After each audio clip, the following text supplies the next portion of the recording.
네, 두 번째 사례는 며느님이 상담을 해주셨어요. 근데 이 두 번째 사례에서는 며느님이 시댁을 자주 방문하는데 아버님이 늘 아프다는 말씀을 입에 달고 사신대요. 물론 편찮으시기도 하세요. 근데 이제 사람마다 다르죠. 아플 때 아픔을 표현하는 방법이. 선생님들은 어떤지 모르겠어요. 아프면 그냥 내가 병원에 다녀오고 약 먹고 나을 수 있는 방법을 내가 잘 챙겨서 내 몸을 스스로 관리하는 분이 계시는가 하면 어떤 분들은 나 아파 하고 알아달라고 계속적으로 표현하시는 분들이 계시거든요. 근데 이 댁의 아버님이 아마 그러신 것 같아요. 자, 이 며느님은 대학을 졸업하고 나서 바로 취직을 했고요. 그때부터 계속 일을 했어요. 그러니까 일을 하다가 결혼도 했고 그리고 아이도 낳고 하면서도 일을 한 번도 놓지 않았어요. 그러니까 우리 지금 시대의 여성이 결혼도 하고 일도 하고 육아도 하고 다 한다고 하면 일단 시간이 부족할 수밖에 없어요. 시간도 부족하고 힘들기도 하지만 이 며느리는 어떤 생각을 늘 했냐면 내가 그래도 부모님 찾아뵙는 일은 소홀히 하지 않아야 되겠다 이런 각오를 갖고 있는 분이었어서 아, 참 요즘 시대에 보기 드문 분이다 이런 생각을 했거든요. 그래서 주중에 바쁘게 일을 해도요. 주말에는 꼭 양가 부모님들을 찾아뵙고 있었어요. 그래서 이번에도 며느님은 시댁을 찾아뵙죠. 그래서 이제 시댁에 간다고 며느님이 시댁에 갈 때 또는 뭐 친정에 갈 때도 마찬가지고 부모님 찾아뵙는 일이 이렇게 즐거운 일일까 싶을 정도로 시댁에 찾아뵙는데 고기 사고요. 어머님 아버님 좋아하시는 왜 어른 되면 단 것도 땡기고 하시잖아요. 그래서 간식하시게 과자나 빵도 사고 막 이렇게 잔뜩 사가지고 시댁을 갔어요. 갔는데 시댁에 딱 들어서는데 아버님이 문 열어주시는데 이미 얼굴에 인상이 가득 쓰여져 있더래요. 그래서 뭔가 좀 기운이 조금 이상하다라는 느낌이 있었는데 딱 이제 들어가서 거실에 앉았는데 거실에 앉자마자 아버님의 말씀이 시작이 됐대요. 내가 여기가 아프고 저기가 아프고 여기도 아프고 저기도 아프고 여기 봐봐 여기 이렇게 됐고 계속 얘기를 하시는 거예요. 그리고 이 아프시다는 말씀은 끊임이 없었대요. 거실에 앉아있을 때도 얘기하고 저녁 식사를 하려고 식탁에 둘러앉았을 때도 계속 아프다는 말씀을 하시고 끊이지 않고 아프다는 말씀을 하시는데 왜 우리가 아픈 얘기할 때 막 웃으면서 하진 않잖아요. 할아버지가 인상을 막 쓰시고 계속 아프다는 얘기를 하시는데 며느님이 다 들어주고 받아줬대요. 아버님 그렇게 아프셔서 어떡해요. 걱정돼요. 막 이렇게 받아줬대요. 근데 이제 이 받아주는 것도 한계가 있잖아요. 1시간, 2시간 계속 들어드리다가 며느리도 이제 지치기 시작하는 거예요. 그래서 슬쩍슬쩍 들으면서 처음엔 막 몰입해서 듣다가 그 이후에는 조금씩 다른 데도 쳐다보고 이렇게 쳐다봤는데 어머니를 쳐다봤더니 어머니는 들은 척도 안 하더래요. 아버님이 1-2시간 정도를 계속 아프다는 얘기를 해도 어머님은 이쪽에 아예 오지도 않고 말씀하신 쪽에는 피해서 저쪽 주방에서 뭔가를 계속 하시면서 어머님은 듣기 싫다는 아예 표정, 인상 쓰고 막 이러고 계시더래요. 그래서 며느리가 이제 직감을 한 거예요.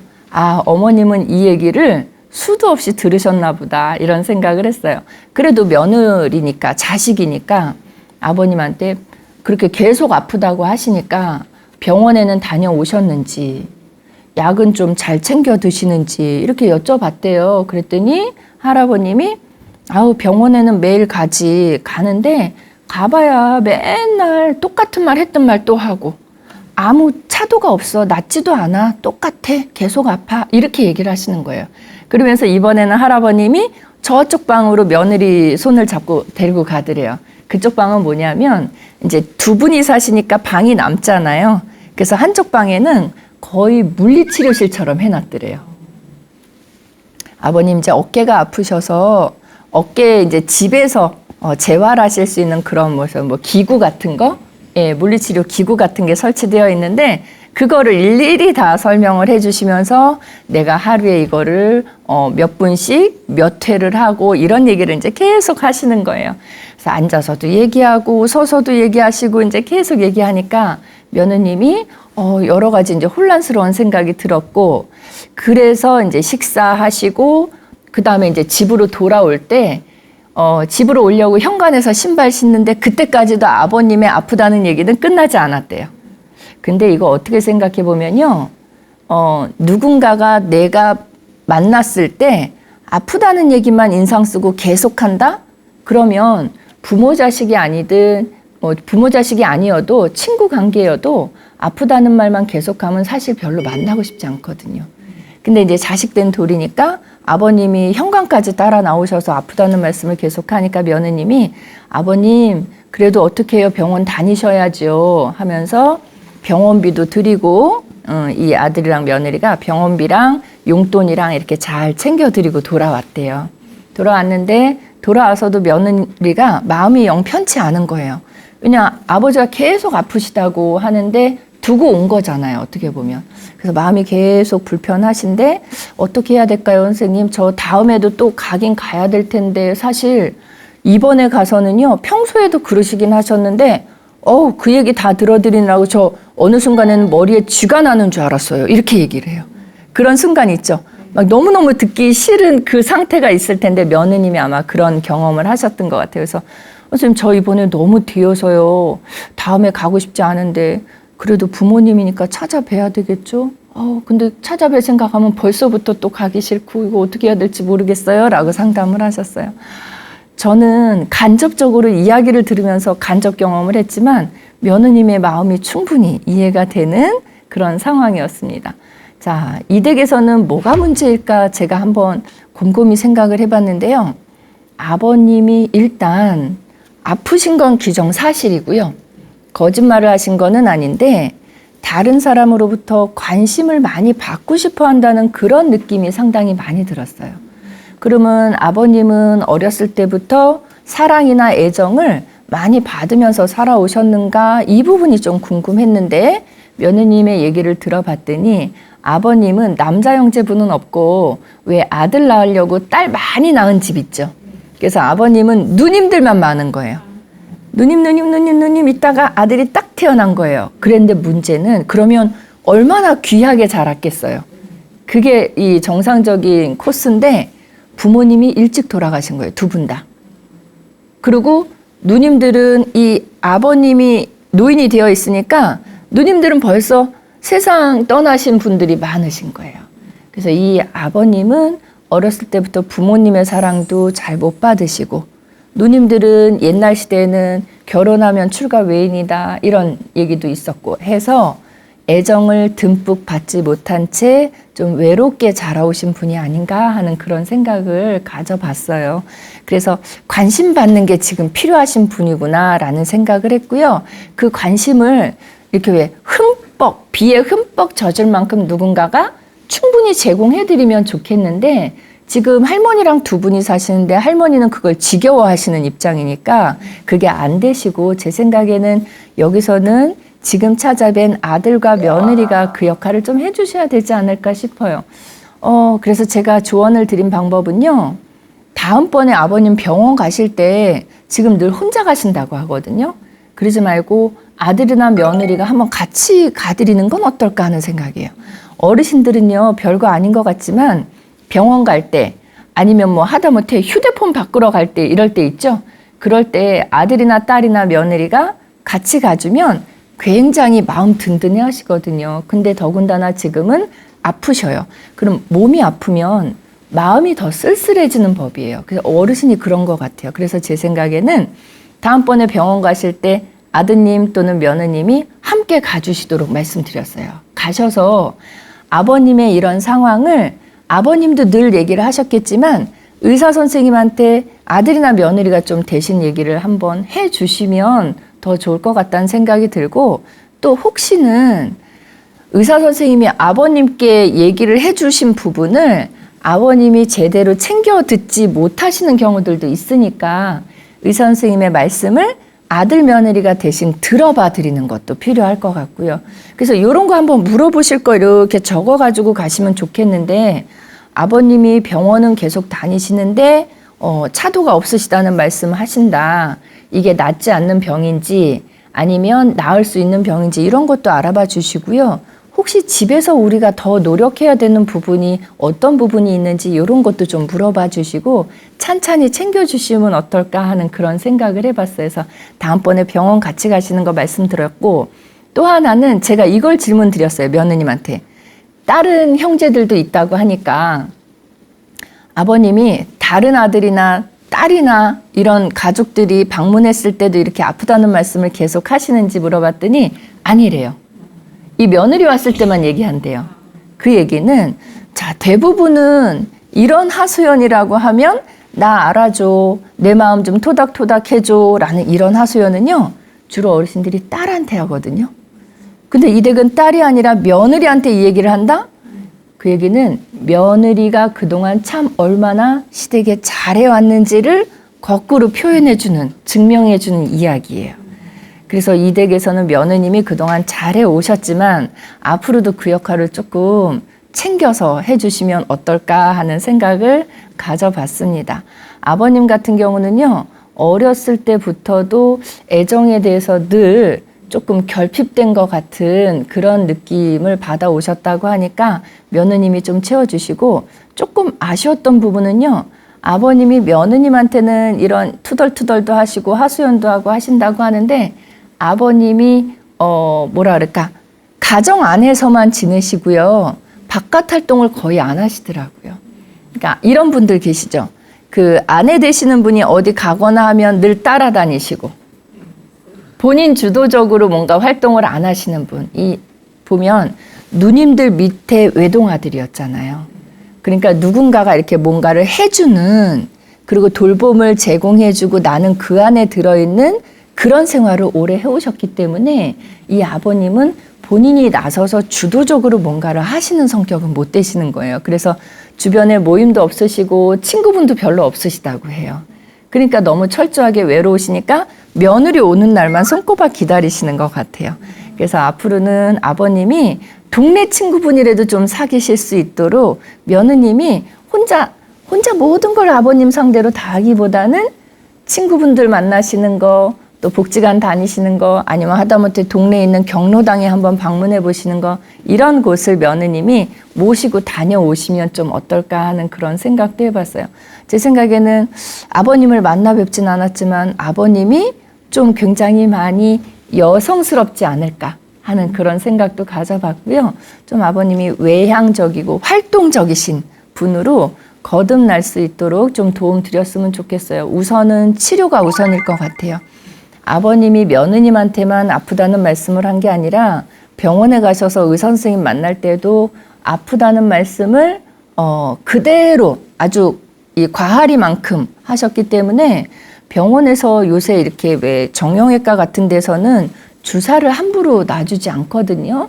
왜냐하면 주사 치료는 지금 당장은 아픔이나 이게 통증이 가라앉을 수 있지만 장기적으로 봤을 때는 결코 좋은 일이 아니다 해서 의사 선생님들도 많이 자제를 하시는 편인데, 아버님은 아프다는 하소연을 너무 많이 하신 관계로 주사를 그동안 많이 맞아오셨던 것 같아요. 그래서 며느님이 전번에 왜 시댁에 갔다고 했을 때 가서 봤더니 실제로 여기 아버님 팔에 힘줄, 우리 힘줄이라고 하죠. 그 건이라고도 얘기하거든요. 그게 많이 약화되거나 끊어져서 뿔뚝뿔뚝 나와 있는 게 겉으로도 육안으로도 보이더래요. 그래서 아버님이 이 식사하실 때 보니까 이렇게 수저나 이 젓가락을 이렇게 자유롭게 하지 못하시고 이만큼 올리시고 아버님이 가서 드시는 모습을 보신대요. 그러니까 이렇게 하셔야지 맞는데 이만큼 올라오니까 아버님이 몸이 구부러지신다고 얘기를 하더라고요. 그 정도 되면 아버님 상태는 많이 안 좋은 상태라고 저는 생각이 들거든요. 그래서 며느님이 앞으로도 더 노력하시지만 또 하나는 다른 형제들한테도 이 얘기를 좀 공유하셨으면 좋겠어요. 아버님이 몸도 안 좋으시지만 심리적으로도 많이 외로워하시니까 다른 아들이나 딸도 조금 더 관심을 갖고 아버님을 자주 찾아뵐 수 있도록 그렇게 가족들이 같이 의논을 하시면 어떨까 하고, 제일 중요한 분이 누구냐면 어머님이거든요. 왜냐하면 계속 같이 사시니까. 근데 어머님이 너무 차갑게 대하시는 것도 문제인 것 같아요. 같이 사는 가족인 어머님이 차갑게 대하니까 며느리가 올 때마다 그쪽으로 모든 마음을 표현을 하시는 것 같아서 며느님이 언제 기회가 되면 어머님께도 아버님이 이러이러하셔서 지금 이런 것 같으니까 어머님이 좀 힘드셔도 말 한마디라도 좀 따뜻하게 해주시면 감사하겠다고 그런 언지도 해드리면 서로서로에게 좋지 않을까 하는 생각입니다. 어쨌든 이 댁의 아버님은 너무 힘든 것 같아요. 며느리가 스트레스 많이 받았을 것 같은데 잘 지혜롭게 잘 이겨내고 있는 것 같고 그 스트레스 받았다고 난 앞으로 안 갈래 이게 아니라 저희 상담센터에 상담을 하실 정도면 며느님은 나는 안 가겠다가 아니라 앞으로도 더 잘해드리고 싶은데 이 스트레스가 좀 줄어들었으면 좋겠습니다. 이렇게 개선을 하기 위해서 노력을 하는 모습이 참 감사했습니다. 자, 이번 사례 보시면서 혹시 궁금한 점 있으시면 질문 주시면 답변 드리겠습니다. 질문하시죠. 네, 허리가 계속 아픈데 병원에 가도 잘 낫지가 않더라고요. 이런 경우는 어떻게 해야 될까요, 선생님? 선생님은 허리가 아프시군요. 네. 아까 사례 어르신은 어깨가 아프셨던 분인데 아까 어르신 댁에서 어떻게 하고 계시는지 들으셨죠? 댁에 방 한 칸이 거의 다 물리치료실이거든요. 근데 이제 선생님도 허리가 아프셔서 병원에 늘 다니신다고 하는데 주변에서 이제 어르신들은 허리 아프신 분들 관절 아프신 분들 되게 많으시잖아요. 근데 수술을 요즘에는 그렇게 적극적으로 권하지 않으신대요. 허리가 됐든 뭐 무릎이 됐든 팔이 됐든 수술보다는 재활이나 운동을 통해서 회복될 수 있는 만큼을 최대한 회복시키려는 노력들을 많이 하신다고 하거든요. 그래서 우리가 이제 그런 경우는 허리에 도움이 되는 운동들을 많이 검색해드려요. 저희가 이제 상담을 하지만 의사는 아니잖아요. 근데 어르신들이 건강과 관련된 상담을 워낙 많이 하시기 때문에 준 전문가 수준의 지식은 저희가 갖고 있어야 상담을 해드릴 수가 있거든요. 그래서 허리에 도움이 되는 운동이 뭘까 많이 검색을 해봤는데요. 일단 제일 좋은 거는 여러 개 중에 걷기가 최고라고 말씀하시더라고요.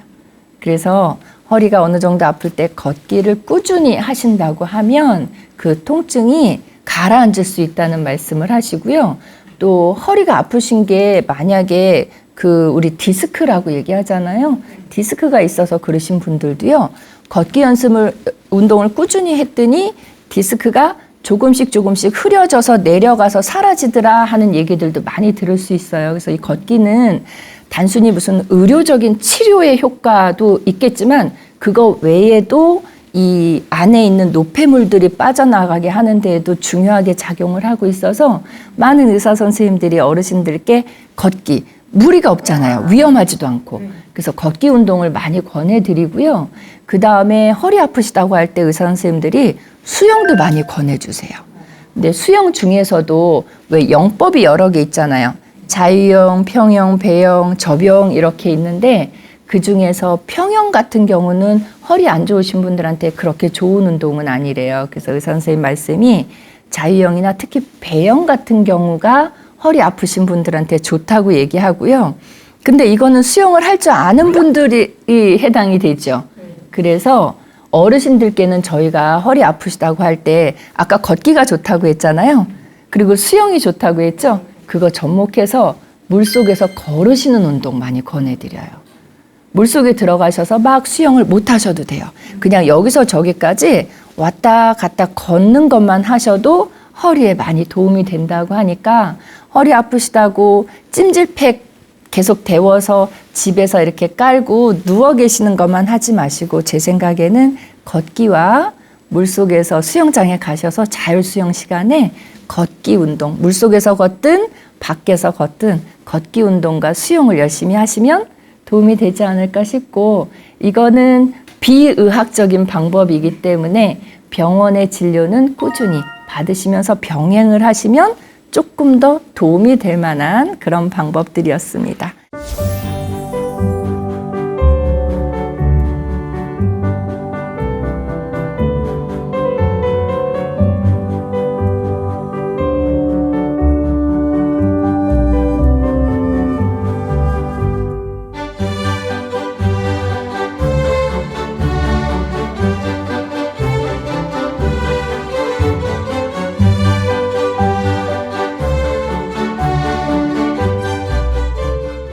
자, 오늘 이렇게 두 편의 사례를 통해서 첫 번째는 우리가 아들과 어머니와의 따뜻한 관계를 볼 수 있었고, 두 번째 사례에서는 가족 간에 또는 어쨌든 관계에 있어서는 안 좋다, 아프다, 없다 이런 표현보다는 좀 좋은 표현을 많이 하시면서 지내시면 더 좋지 않을까 하는 생각이고, 며느님이 참 잘하고 있는 모습을 우리가 또 옆에서 볼 수 있었습니다. 오늘은 여기까지 준비를 했고요.